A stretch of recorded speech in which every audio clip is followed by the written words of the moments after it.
Saturday showdown. D+ Kia versus BNK Fear For X. game number 2, KT wanting to keep the day alive, but also keep themselves alive here in this matchup. Try and create some distance between them and Gen.G in the standings. Both of these teams locked into Legend Group after MSI, but still wanting to get to that top 2 position that Orcs illustrated earlier on. Very important. You eliminate an entire best of 5 from Necessity to Plate, which is going to be very, very nice. And the Varus and the Orianna are going to be banned away here as we get into the draft. The Caitlyn also removed, which is an interesting one. Okay, so trying to limit some of the strong laners, because with Varus, Caitlyn, and Jhin already gone. Ezreal too is a really strong level 1. Potentially freeing up KT to be a little greedier with that bot lane picks. Something that scales up nicely, but maybe wouldn't want to match into some of these strong laners. There's still like MF available though, who's been a bit of a powerhouse.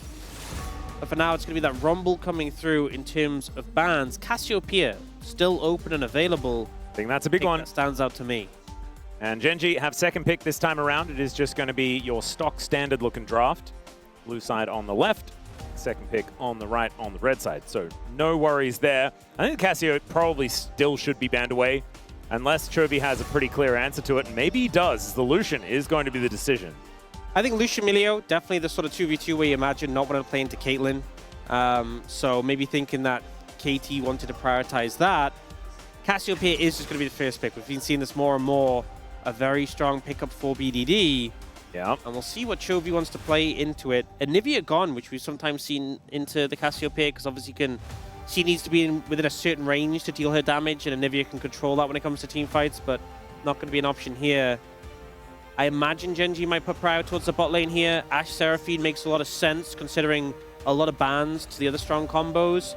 Typically, you have to pick something with a certain amount of firepower to match into this. That being said, if you got Ashe Seraphine, KT could just go MF Nautilus, and we know Aiming does like the MF as a pick. Yep, effort. I mean, Nautilus is his most played champion by a country mile, so it would make some sense there. Let's see whether they hold on to their support pick. Maybe they do. Might be a safer move, yeah, to have that as a flexible one. Aiming hasn't actually played the MF this season, but played it a lot last year. They go for the Galio. Yeah. Something that was buffed as well. But not the most fun into the Cassiopeia. I think sometimes there's mages who just can't really deal the DPS in the Galio. They break the shield and do a little bit more, but it's hard to get headway. Cassiopeia, as soon as you get the mana banked, you can just shred a Galio quite comfortably. So not the matchup that you'd love to have. Did get a buff or 2 on this patch. Yeah, it was a little bit better. His ultimate does more damage, His right? ultimate damage skills with Magic Resist. His Justice Punch got a bit more damage, and mana cost down on the Winds of War. So the mana cost down on the Winds of War is honestly the biggest one into Cassiopeia, because you can just spam it to farm. Yeah. From a distance. They will go for the Nautilus, despite having not seen the Seraphine. They will go for that. Now, do they pick up an 80 carry now for Aiming, or go in a different direction, maybe getting a jungle or a top? If you go top, you're not really going to be contested, because I feel like Gen.G kind of need to round out that bot lane. And if you pick Jace, Gen.G can't take Sion. They, in theory, could go Yorick or Cassante here, but I feel like they tend to not give Keen the priority when it comes to drafts, and securing the bot lane combo with Ashe can be quite valued, quite important. Yeah, I would expect something like the Seraphine to be locked in. Although with the Nautilus still there, maybe they want something else to add to a little bit of protection. But either way, I think it is going to be a support lock-in, and it will be the Seraphine that they decide to go with. So still take the Seraphine into the Nautilus, definitely a risk. And now I imagine Gen.G is going to try and ban away. I'd say 80 carries to pair up well with it like MF, but there's also concern about maybe some junglers who are a big threat, like the Nocturne. Yep. Could be problematic. And actually, it reminds me of the last time Aiming was on KT. I think in 2023, that was when Aiming was playing a lot of Misfortune and finding a massive amount of success on the champion as well. So I'm glad that you bring that up, because it is going to be an important ban and is going to be dealt with immediately. Yeah, for the side of KT, you could just ban away, I think Cassante definitely, away from Keen. The Keen Sante, something he can do very well on. Yeah, I think Yorick, Cassante are pretty comfortable bans. They would be at setting up the Jace, but I'm also, are you a little concerned about some jungle pairings to go with this? Xin Zhao with the Ashe Seraphine has been really strong. We haven't seen it banned yet, so they'll take that one away. But that does make Perfect's Jace pick a little bit more volatile. Every ban you don't devote to dealing with the potential counters. One more AD carry to be taken away from aiming, I expect. Already, we have the Caitlyn, the Varus, although that is largely a top lane ban as well, and the Lucian and MF already taken away. So not a whole lot left up and available for him. For some reason, I feel like aiming just wants to play Zeri. I don't know why, but it's just a feeling I have. I think he would struggle in the lane. Yeah. I don't know whether I don't want him to play it, but I just feel like he wants to. They go for the Ziggs. They do ban the Yorick here, so there's still the Cassante for Keen. And for the side of aiming, there's still Mel available. We've seen him play Mel with these kill bot lanes. In fact, he was one of the first to play Mel bot lane. It can reflect the Encore to great effect. The arrow as well. Yeah, so a lot of power there. So I could see KT going for that in the bot lane, especially since the AD carry options are limited. For Gen.G, do you just take Sante here, or are you looking for jungle? Nocturne's still available. Ooh, Nocturne would be pretty strong. Vi also. They are just going to secure the Cassante for now. No, never mind. They go for the Nocturne. So all right, they were deciding between those two. They go for the Nocturne. They don't want to give it over to KT, which makes sense given that you want to protect your bot lane. And it also makes the Galio's life difficult when the darkness comes down. Yeah. Are KT going to go Mel in this situation? Look at the Corki instead. I mean, it does have the mobility. Maybe they're thinking Mel immobile, even with a rebuttal, is just a bit too easier for target for the Nocturne and Galio, so they go for that instead. And now a jungle pick to come through because there is the Vi, there is the Wukong. I feel like these are kind of solid engage options. I think Wukong kind of fits, just because you get to scale up alongside the Nocturne. You don't need to be as worried about it. This is another one, and you can sap the resistances from the Galio. I actually kind of like the Trundle for that reason. Cuz is also someone that just does really like to play the Trundle. Stall out plays. If Gen.G going in aggressively, you can kind of pillar the backline as they're coming in, and you can focus on whoever's dove in. If you think about the composition of KT, they have a lot of poke between the Jace and the Corki, and we're seeing the Trundle as something that can potentially provide that peel to get them away. It's going to be Keen on the Vayne into the Jace, so not the Vayne into a melee matchup we've often seen, but definitely a pick that can form a lot of pressure. Level 6 is a big spike. Yeah. Jace doesn't really get access to where you can look for all-ins. You now have a bot lane 2v2, which is very threatening for the Ashe Seraphine, as long as you don't get full prey to the Nautilus hooks.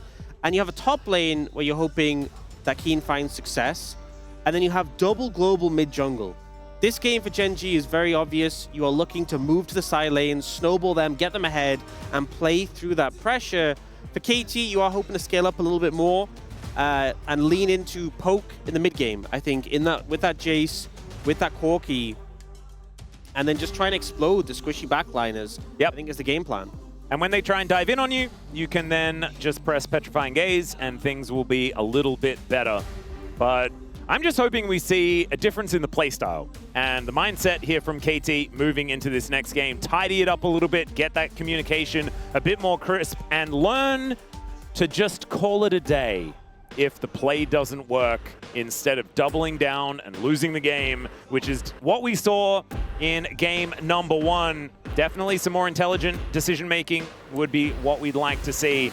But Gen.G, I mean, this is looking like a pretty stock standard draft for them. Keen on the Vayne one more time. Last time, it was a win. Let's see whether he can do it again as we get onto the Rift for game number 2.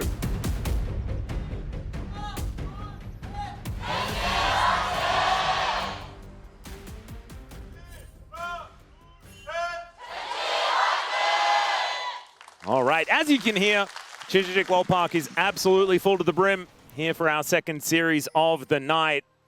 And I think both sets of fans would be pretty keen to just get more out of this series. And that'd be nice. I'd also just like to see KT with a little bit more fight.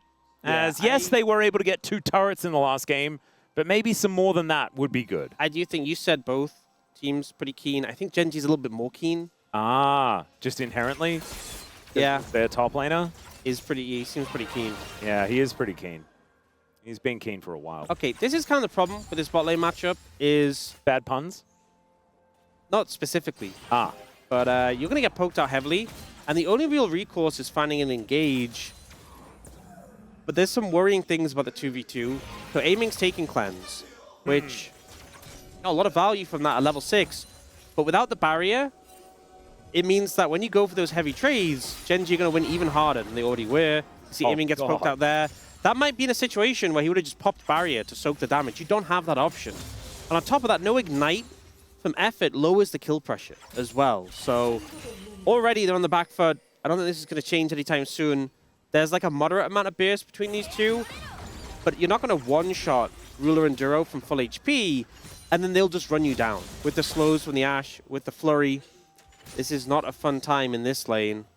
Certainly not looking like it, as at least aiming is getting some value with his fast respawn, but as we can see... Missed that cannon. That's something at least. Yeah, there we go. The positives we're focusing.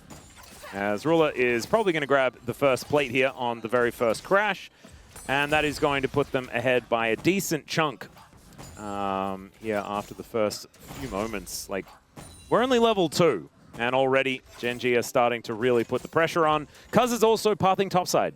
So that is going to mean that the good times are not going to begin for quite some time. BDD, though, is going to be a source of power here.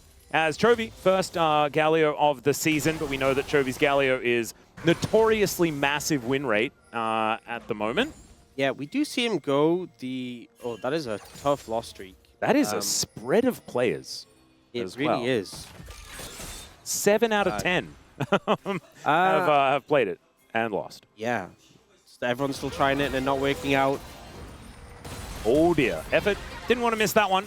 Duro drops the beat, and Ruler able to do a lot of work here as Effort is going to try and go in, but it's Canyon that's moving down. The Trundle is coming up the lane, but Effort's going to have to flash, and the beat drop is still going to connect, even Dustspringer, and that's the cue to finish them off. Duro with first blood, and Cuz is just like, please, just wait a little bit longer.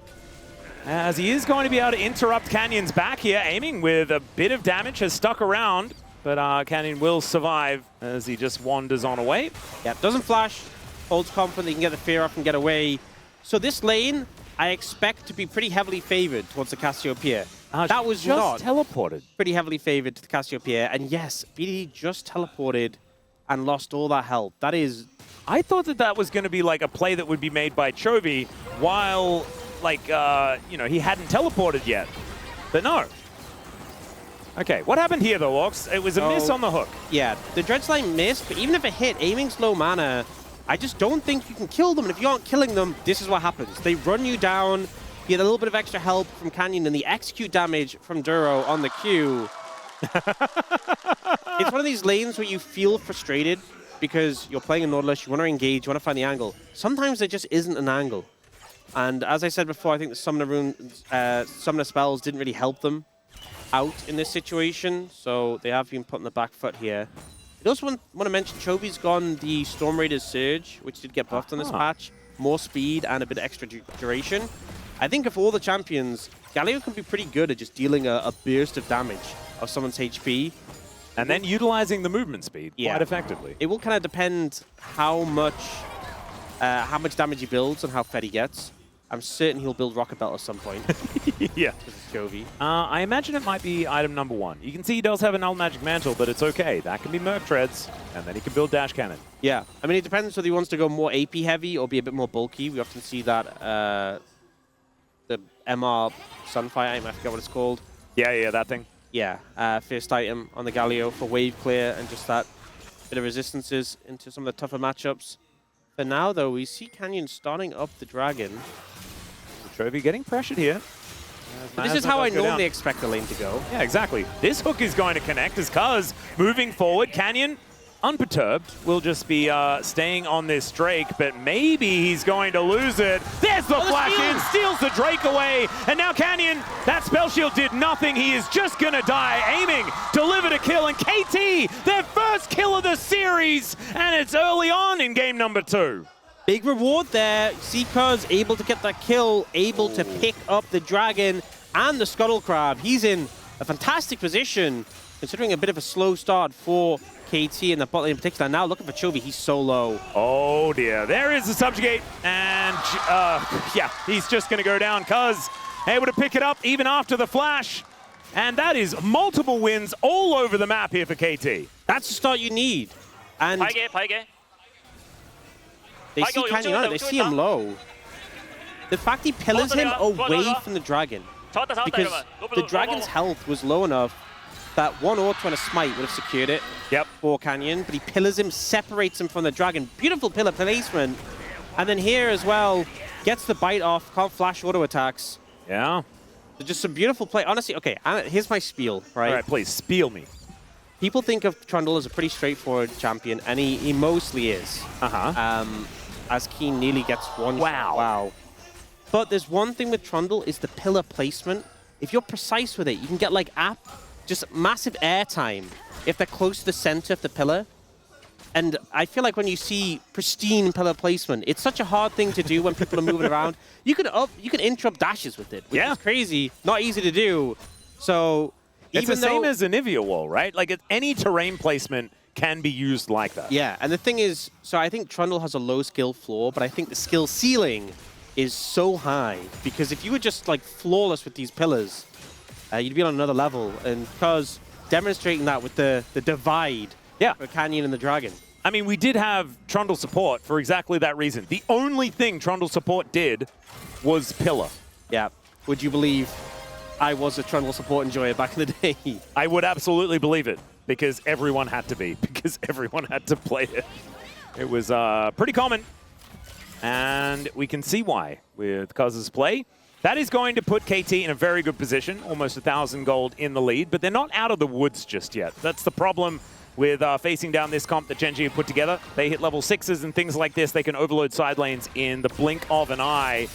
And so KT need to be so careful about where they decide to engage, and maybe just kill Chovy first before you go for it, as BDD is looking to do. Chovy got that one good trade.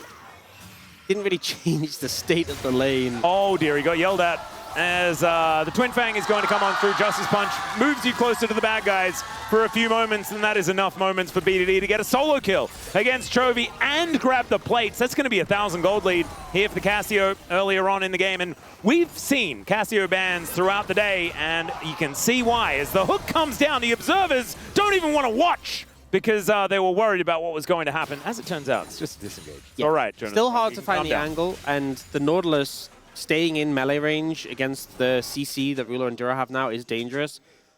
But this mid lane matchup, BDD getting a solo kill was beautifully played, but this was kind of my concerns with taking the Galio into the Cassiopeia. As soon as she gets the mana pool, she has the DPS to cut through even a bulky target like this. And so the pressure was always going to be there from BDD. That's no surprise. But the angle he catches with the ultimate, he waits for Chovy to push up to turn, gets the ultimate. As he's going for the Q, locked in the animation, and just finishes him off. Pretty well played. Beautifully done. Baits him with the minion wave. It's irresistible for Chovy. Honestly, he's found his weakness, and he is pressing. So really well played. 1-0-1 for the Cassio, 1-0-1 for the Trundle as well. The KT mid jungle is something that we've spoken about ad nauseum, and it is looking real good here in this game. You know, regarding the Vayne, I feel like Keen's had some rough Vayne performances over his time. I feel like there's a lot of picks that Keen has played that I've just only had good things to say about, and he's had such a wide champion pool, such a diverse range of styles. But the Vayne has been one where he's had some games that haven't really gone his way, but he did have a recent one this season, which did go pretty favorably, which I think has sort of rebuilt that confidence to pick it. So far, though, I mean, this isn't a lane that sort of shines as much as some others for the Vayne, but I was thinking that maybe post 6, you have potential all-in angles with the ultimate. So far, Perfect doing pretty well in the matchup. We saw that earlier trade that went favorably, but he's ahead in farm and hasn't given any windows to Keen to make use of that exhaust. You gotta remember as well, Perfect's gone the Storm Raider Surge. A squishy champion like a Vayne, you can easily proc it and just run away. Yeah, or run her down, which is another option that he might have. KT looking for an angle here as the Drake has spawned. Two pretty exciting first Drakes, as we have the Hextech into Infernal. The likelihood of a Chemtech Dragon again is quite high, or an Ocean, not necessarily the most enthralling, but there still could be a Cloud Soul, so it could be saved. That's the problem when you see the early Hextech Infernal, is the chance of getting a weaker soul is about 50-50 now. Yeah. And KT haven't put the priority on the Dragons. Would love to see something strong here. Well, the arrow is going to fly on through. There's the Encore catching two as well as the beat drop comes down, and there's the heroic entrance. The dragon's stolen away, but it's still PDD with a lot of damage. Does manage to lock down one, but the rest of Gen.G are getting the work done. The Winds of War coming down, but aiming is free hitting. Duro is dead, and Chovy just has to vacate. It's a 2 for 3 in favor of KT, but at least Gen.G get a steal. And if Chovy survives, which he will, it's only Effort, and Effort may even die as the Colossal Smash is likely to come on through. Effort? Well, the Winds of War are going to come on through there. There's the flash, and you cannot flash the auto attack. And Chovy knows that very, very well as he takes down Effort. So it ends up being a 3 for 3, but it's Gen.G securing the Dragon Steel. With how this fight started, I thought this was just going to be Gen.G cleaning up. But a big factor was aiming just free hitting the whole time. So the engage comes in, Duo with the follow-up, and Canyon as well. This CC chain onto this Cassiopeia and Trundle is pretty devastating. Because survives a while because of the King's Tribute from coming in from the Dragon, and then it's still aiming free hitting on the side though. Yeah. And he's just getting the damage down, was able to pick up the bot lane off Gen.G, and then this play... Effort's just like, aiming, come and get the kill, buddy. Aiming's like, already back on. He's the gold in the bottom lane. He's not missing his chances. Effort gets punished there. Flash is a little late as well. All in all, despite the Dragon Steel and the impressive engage from Gen.G, Ruler may die. As the anchor is going to go wide. The pillar also blocks for him, so it helps him out in some regard. But the gold that was given over, 3-0-1 now for aiming, and he was on the back foot for a lot of the laning phase, is now in a pretty prime position. Oh, the dash misses. Paranoia does come on through, but unfortunately, the terrain is in a pretty awkward spot. And BDD is going to be absolutely fine for now. The rest of the cavalry are showing up as Cuz gets in there and fine. What the heck? How did he get past the pillar? And the Petrifying Gaze lands as well onto the Nocturne. The Seraphine's just dead to a Corki as Keen is flashing in to see what he can get done here. But I have a feeling it's going to be a one-way flash as Cuz will be able to just lay the club down and take out the Vayne. And in the meantime, Perfect will take the first turret of the game. Perfectly happy with how this has panned out. He's getting a lot of gold. Oh, they might look for a Ruler. No, he's away. He's fine. So, I do have an explanation. Please. For what happened, and we'll see it when the footage comes up. But essentially, Cuz's pillar, or the little outhouse, is pretty small. It is. It's a kennel. It's a kennel, by the way. Okay. Yeah. It's where Aiming's Corgi sits. As beat drop comes through, gets both of the summoners out of aiming here in combination with the Enchanted Crystal Arrow. And Perfect is just flashing in. He goes to the skies. He walks past the Encore. He's backstage against Gen.G, and he'll pick up a double. Beautifully set up there by Perfect. And this has kind of become his hallmark, finding times to roam down, set up plays when he has the priority, delivers a kill to his teammates, and cleans up one himself. He's very generous sharing with the rest of his team. But a 4,000 gold lead now for KT. With how game one went, this series could have just felt doomed, but they're able to bounce back in a massive way. So the play going on mid happens in the meantime, but they just kind of one-shot, aiming one-shots Duro here. Not much you can do.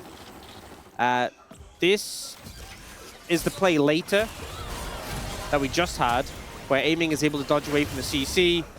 And then Perfect has found this window to come in, and he gets behind the Encore, knocks the Seraphine in, kills the Ashe. Oh, counter engage. Opportunity here for KT is already Gen.G doing a lot of work. They take down BDD first, and now Keen. It is the final hour. They're looking to lock down Cuz, and he gets caught by Duro. And that is the Vayne locking down her second of the game. Gen.G not going to go down without a fight, as that gold lead is almost halved. It's been non-stop action in this game, and Gen.G finding a way back in, finding an angle to punish with the Vayne. More than a kill a minute in a Gen.G series is not what I was expecting. Okay, Keen is very dead. He's extraordinarily dead. I don't even know if the ult was needed, but you know what? Why not? Well, he just wants to make things interesting for those who are Vayne spotting today. We've got a replay of this fight starting out. The ult dodged away by Keen there, hiding out of the miasma, able to tumble and get more damage down. And at this point, Cuz and Effort, no, they just don't have the damage to follow through on this fight. The root from Duro, though, sniping Cuz there, pretty beautiful. And then here's the payment. Here is the tribute. You get the pop off a little bit, and then the Vayne gets squished like a bug. Yeah. wasn't a whole lot that he was able to do there. And still, 2,000 gold is the lead that Perfect has just by himself against that Vayne on the top side. KT still in a pretty commanding position here in this game. And the Drake is now live. It looks like Canyon might just be able to take this one. KT not very interested in the Ocean Soul. Not the highest priority, that's for sure. And it's only a second dragon. Yep, Rift Herald going to be more on their minds. That looks to be what they are going to take down, because only just starting it up now. But the Trundle, very, very happy to just hit a Rift Herald for a little while and get all of his health back when she dies. We're approaching a point where aiming is really going to be online. Has that Mirror Mana already. It's not stacked quite, but he's going to be super strong. BDD as well. 7 stacks on the Rod of Ages, and the Seraphs is almost completely stacking. So both the mid and AD carry for KT going to really be online in just a few moments. Yeah, not to mention Perfect is already extraordinarily fed. They're going to take this turret down in the mid lane, and that is the entire outer ring now just destroyed. Ruler gets poked down to half health before anything's even really happened. And they're looking to continue this siege. The triple grubs, this time being wielded by KT, working out beautifully here at 17.5 minutes, as Keen will get a tower in the bottom lane. Nicely done. Something at least to take away from this, but KT just putting down so much pressure, making use of the Herald. And when you compare the value achieved by that Herald versus the second dragon, the Ocean Dragon for Gen.G, very clear that KT came out pretty far ahead on the back of that. And I like the fact that KT gave something up and took something elsewhere instead, you know? We saw in game number 1, they were just looking to take fights wherever Gen.G were. This time around, looking to play it smart around the map.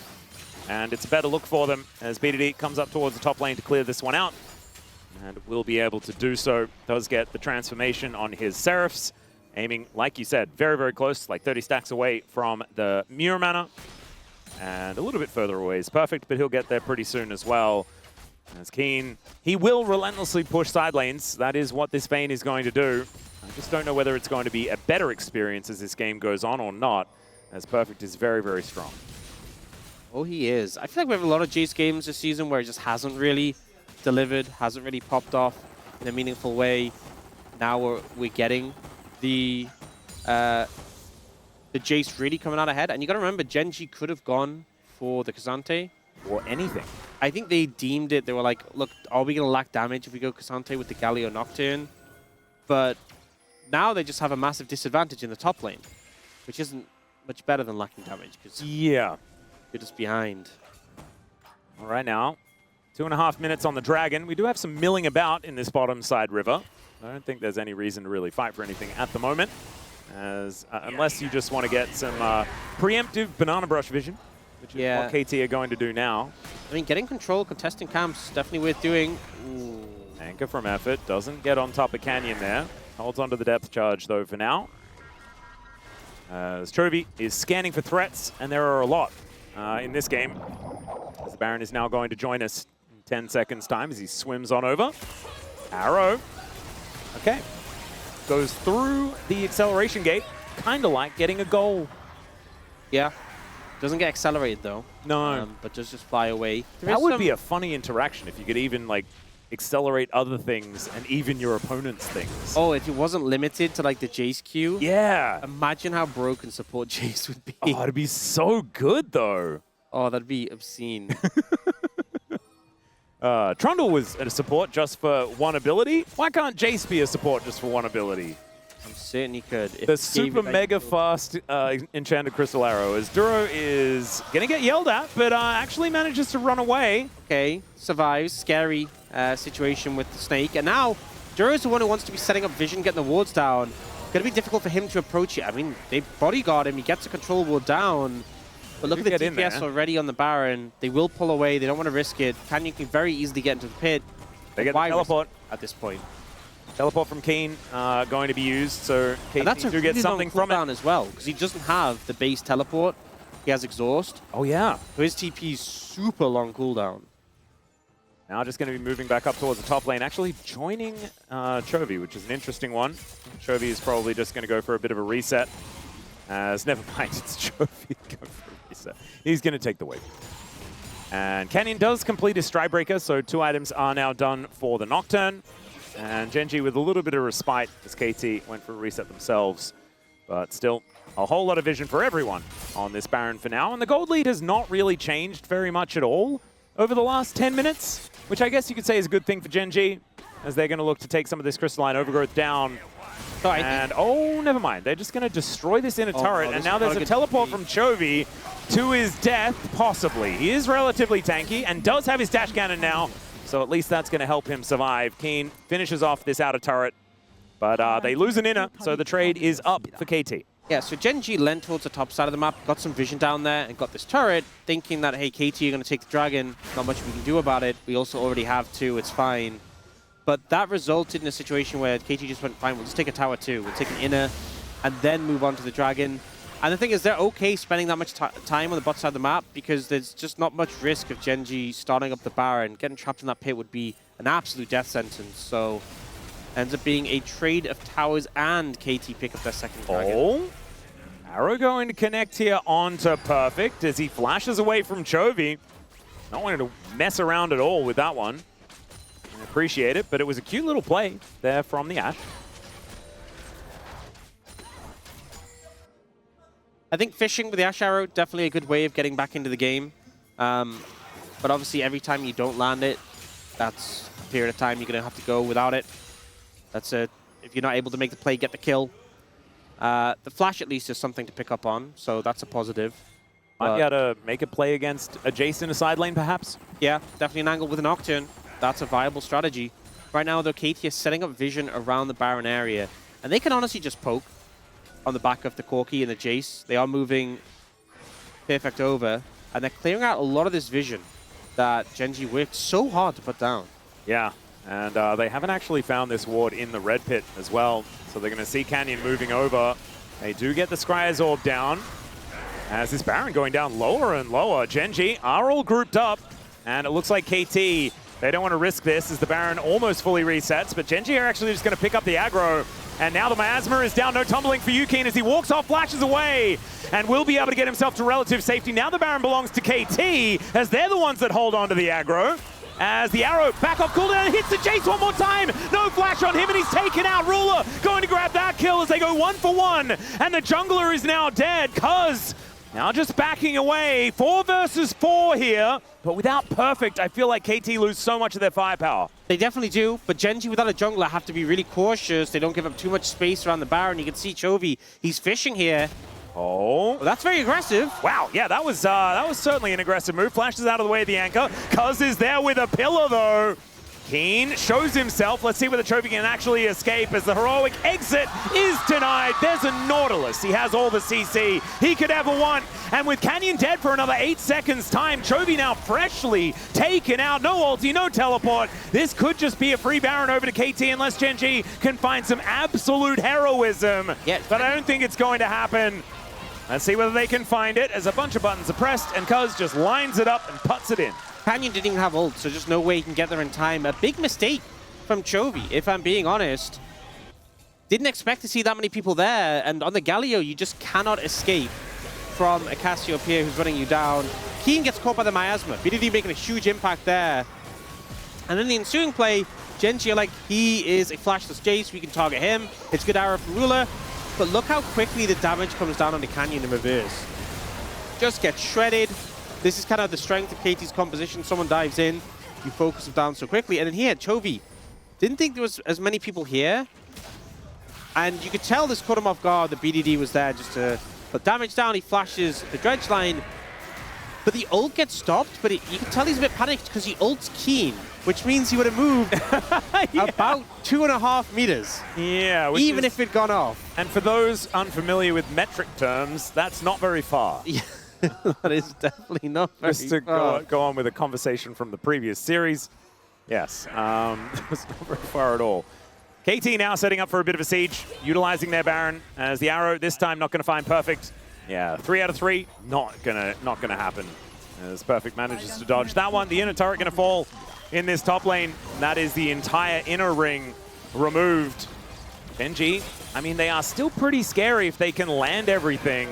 We saw around that dragon fight in the very early game that Duro managed to hit that huge encore and really did turn the fight around. but it just feels like the damage is starting to lack. And KT in a really commanding position right now. It's also, a lot of the damage from Gen.G is auto-attackers, and it's so hard to auto-attack against a team with a Trundle, a Nautilus, a Cassiopeia. You know, you're walking up to get autos down. If you're in a Miasma, good luck. Yeah. It's a bit of a dangerous game, as Gen.G will at least be able to defend their inhibitor turrets. Somewhat. I mean, one plate remaining on that top lane one. Chovy here to clear things out. And this is going to have to be a real hunkering down if Gen.G are going to get a victory here in this game. KT are in such a good position. Yeah. Dragon up soon. Still not sold for KT. So it's not the end of the world. That's something that I think really has favored Gen.G, is they got those 2 early dragons, and it is an Ocean Soul, so it's not a huge concern. If it was 4 dragons for KT, we could have seen Elder now, but they're actually looking to contest this. This feels risky. Yeah, Chovy is making his way down. If they get a heroic entrance play with Canyon, then maybe there's going to be an option here, as it's going to have to be soon by the looks of things, as the kennel does come on through. The rest of the follow-up from KT is not quite there. BDD slithers over now. So they get information with the Hawkshot. Perfect on that angle, but that, oh my goodness. Duro's health bar just gets halved as the arrow is going to sail by BDD. Chovy looks to go in, but they're a little bit split with the decision. Paranoia goes down, and it looks like Gen.G will just cut their losses. The correct call.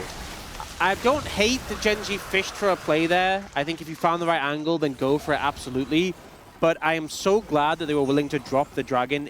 It's a 3rd dragon, it's an Ocean Soul. It's really not worth losing the game over. So they fish, they don't find a bite, and they just back away. It's a correct decision, I would say, in this situation, and a decision that some of our teams really struggle to make. Yeah, in fact, it was a struggle for KT to make it in the previous game. They have since learned, and it has been to their betterment, as we can see with that 4.5k gold lead that they are representing right now. The other issue is that this composition feels pretty evergreen as the game goes on. Cassiopeia are going to be doing so much damage. Zhonya's now in BDD's back pocket, not to mention that they're the team that have the engage support, which feels so much better when you're outside of the laning phase. Effort can just line up a target to take them down. I mean, one of the big issues is that KT have so many threats, so even if you connect some of these high-impact ultimates onto... Say, I mean, BDD's not even a good target because he has Zhonya's, but say you connect these high-impact ults onto Perfect, you know BDD and aiming are going to be right there, ready to just make you pay for it. And disengaging after getting a kill is so hard against the speed and slows of the Cassiopeia, the pillar for the Trundle. That's really what KT's composition is designed to do. If you dive in on these longer-range poke threats or the Cassiopeia, you will pay for it. You will pay in blood for taking out our squishy carries. And right now, they're just trying to defend their inhibitor turrets, as that will be at least that wave taken away. Perfect not quite able to get autos down, but Keen trying to get some work done in a side lane. Does have that very long cooldown of the teleport back up and available, and is now taking some plates down. So that is something. Gen.G just need to buy as much time as possible, and I don't think they're going to be saving this inhibitor turret. This inhibitor likely to fall down as well, as Keen still committing to the play. And he will be able to clear out this wave and look to finish off the inner turret before coming back home. They do take the inhibitor, though, as the answer. They get the inhibitor, but how much more can they really get? And also, how much more are Gen.G going to play for Keen in the side lane? It looks like they're not going to try and stop recalls. To be fair, he was taking that tower pretty slowly. I don't think he could look for an end or anything. There's a lot of tools from Gen.G to actually stop recalls, but I don't think they're going to find much there. That gold lead that Perfect had, though, has been cut down by a considerable margin. I mean, Keen's been getting a lot of farm in the side lane. That's something. Stormrazor is now done, so 3 items are complete for the Vayne. Feeling all right, but I am still feeling like KT are just kind of cruising at this point in time.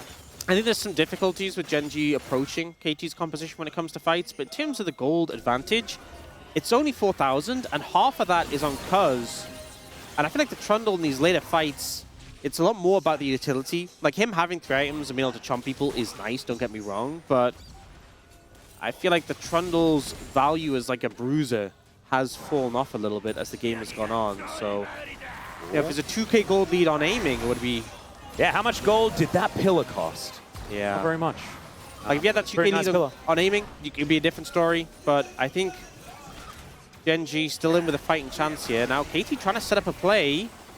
Now, another pillar does go down as Duro a little bit separated from his team, as both 80 carries now potentially in trouble as Effort looks for an engage angle. Oh, just barely misses. Even the dead turret, like if you had got in range of a depth charge. You know what? I'll say I would have flashed. Oh, Chovy actually able to get some Crystalline Overgrowth, and Ruler puts together his Infinity Edge as well. Collapsing on a Chovy. This is TP from the Jace. This is very dangerous as Chovy just trying to get rid of some of the vision here. He does have teleport. He does have flash, but he also has a dash cannon as the arrow is just going to get eaten by the Jace, and they catch the flanker while he's flanking. Oh, Duro finds a gorgeous encore, and BDD just has to get out of there. The petrifying gaze scares no one, and now it's Keen going ballistic in the backline. BDD goes golden, but sees his death, and it's Chovy that puts him down with a colossal smash. And they can take a Baron, they can take some turrets, they might even look to end the game. This is what they've been waiting for. One mistake from KT and Gen.G pounce. The Tiger finds its victims, and Gen.G are looking to end the game. Oh my goodness, KT, the little hyena that was just scratching, you know? And then the Tiger just comes out and destroys them. I don't think Tigers and Hyenas really did very much interacting, but that is absolutely fine. That was more Lions. Never mind, the inhibitor going to be taken down here as Gen.G are looking to continue this siege. Only aiming, I mean, he can deal with these waves relatively well, and Effort is now respawning, but these Nexus turrets are not long for the world. There are 280 carries. They should easily be able to win this game right here, and from the jaws of defeat, Gen.G will snap away the 2-0. Thinking that they caught Chovy out of position just doesn't quite work as Duro just gives us the thumbs up, walks away, lanes, and then this was that winning moment where it felt like Chovy was the one getting caught out. Yeah. They're calling for the Jace, they get the arrow, the follow-up is there, he's flashing to his team, the support and that ult from Duro. And then Keen jumps in immediately. And actually uses the stealth to avoid the Nautilus ult. Yeah, and also manages to get the Zhonya's out of BDD. He's not doing any DPS. He was also extraordinarily low to begin with, but even then, the Zhonya's doesn't do anything at all. And now Gen.G just discussing whether or not they can end the game. The interaction with the Nautilus ult is if you lose vision of a target, it can actually like cancel, you get the cooldown back, but Effort was spamming it on Keen, and he kept getting cancelled. He's like trying to knock up this Vayne, peel for his backline, wasn't able to do so. And now they're coming, they know they're going to go for the end. This is that opportunity they found, TPing the Galio in on full HP. Yeah, just calling to take down these towers and finish this game off. And the taunt from the Galio actually kind of massive, stopping aiming from being able to hit any of the minions or anything like that. Makes sure that they can take down those Nexus turrets so comfortably and no messing around, no killing them as they spawn. Gen.G just needed to put an end to that game. Oh my goodness. So tragic. This one, you know what, you can add it to the rest. Yeah. For KT. Yeah. This one, take a picture of it, put it into the photo album. Oh man. And try to never look at it again. You know what? You gotta laugh because I think otherwise you'd probably just cry. Yeah. Ruler did a lot of damage in that game and did manage to pick up the player of the match. I think largely for the Jhin performance. His Jhin was out of control in I will say as well, some of their engages, I mean that final play came off his arrow. He had some bigger arrows there, but I think the Jhin, for me, his role wasn't the traditional 80 carry, I'm just doing all this DPS. It was about the setup, and like the deadly flourishes and the arrows were really huge.